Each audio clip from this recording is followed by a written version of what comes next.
Sveiki, Alfa peiliai bičiuliai, bendruomenės nariai ir būsimi nariai, aišku. Pakalbėkim truputį apie šios peiliukus. Taip, peiliukai gražus, peiliukai faini, patogus. Peiliukai yra gana ploni. Ir dar kas svarbiausia, nuolydis nuo pat viršaus eina iki apačios.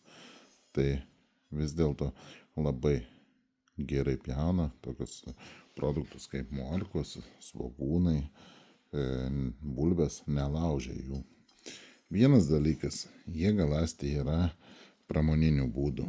Tai yra minusas, kaip ir visuose peiliuose, kurios perkate naujus.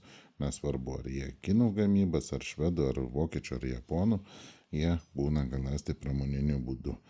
Ir kai žmogus sako, oi, pjauna labai gerai, iš tikrųjų jie nebandė pjauti su profesionaliai išgalastų peiliu. Taip, šitie peiliai pjauna, dirba gerai, kai viskas tvarkoja, bet tik tai vienas dalykas pas jos prastai, kad galandinimą reikia keisti. Tikslius kampus, tikslią geometriją ašmens padaryti ir tikslius mikroraštus, būtent kokie skirti tokiam peiliui. Kryžminiai mikroraštai, mažiukui skirti eglutės formas, o čia, visai tokiam mini santokiukui irgi kryžminiai darome. Tai iš tikrųjų vis dėlto peiliai yra vertesni nei atrodo. Jie yra kinų gamybos, galiu pasakyti. Taip, didžioji dalis, net ir japonų, kur sako peiliai japoniški, ne, jie yra skeganzo, net nekalbama, viskas Kinijoje gaminti, net ir kai dauguma firmos, japonų firma yra dauguma peilių gaminama Kinijoje, nors deklaruoja, kad tai ir Japonijoje. Ir, sakykim, šitie peiliai žymiai geresni yra už žemos serijos japonų peilius. Kas juose gerai? Kitur dažniausiai yra labai panašių peilių, bet jau aišku, kiti plienai eina ir juose deklaruoja, sakykime, hercą. Hercą dažniausiai kinai arba kai ir tie japonai, sakau, būna deklaruoja, kad aukštą hercą, sakykime, deklaruoja ten 59, 60, bet iš tikrųjų rasi kokius 56-7. Tai šitie peiliai, ką noriu pasakyti, jos deklaruoja 59, bet tai čia galandant, jie labai gana sudėtingai galandasi ir tai tikrai turi ne mažiau 59, o gal ir 60 drąsiai, nes iš tikrųjų prie jų reikia pavargti tiksliai padaryti pirminį galandinimą. Vėliau jau lengviau, aišku. Na ir ką dar noriu pasakyti, jie laiko, jie bele kaip laiko ašmenį, jie pjauna gerai, o būtent ir žmogui šiandien rodžiau, koks skirtumas negalasto peilio ir koks skirtumas galasta. Bandėme servetėlės pjaustyti viską ir tai žmogus pats pamatė, suprato, koks didelis skirtumas. Bet šiaip šitie peiliai yra vieni vertingiausių peilių, ką galima nusipirkti, ten realiai iki 100 eurų.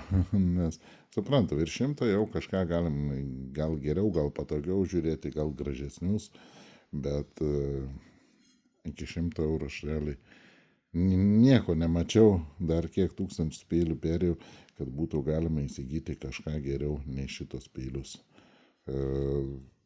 Jie, aišku, kainuoja dar pigiau, bet tikrai nieko vertingiau.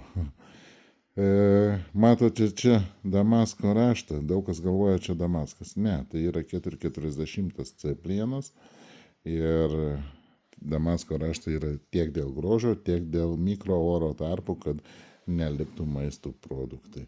Tai vėl yra didelis pliusas. Pjausto neprilimpa produktai tiek stipriai, kiek prie poliruotų peilių.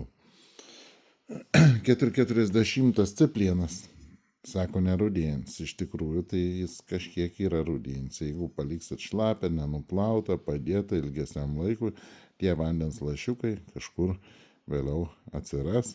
Gal nežymiai, bet jie vis tiek, pažiūrėjus per mikroskopą, matysim, kad ten jau rūdėjimas prasideda. iš tikrųjų. Nors plika akim gal tik matysit tokius taškiukus negražius.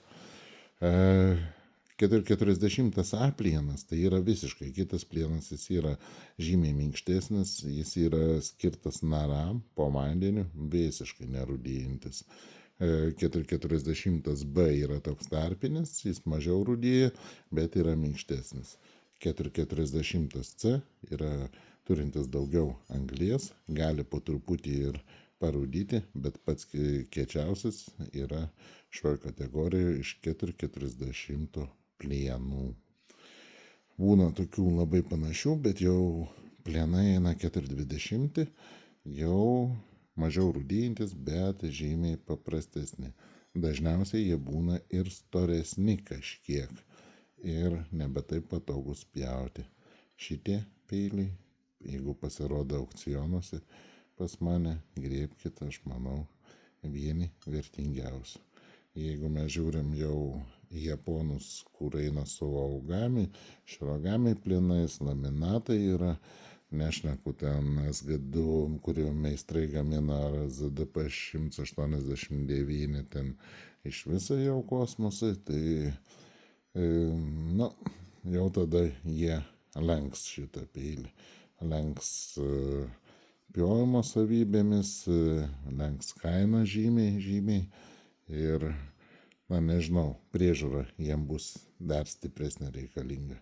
Bet kas norite turėti gerą peilį ir prieinamam kainom, tai šitos peilius galite tiek pas mane įsigyti, tiek galite aukcionuose laimėti, nors aš jų šiuo metu turiu nedaug, tikrai nedaug, bet pasitaiko jų.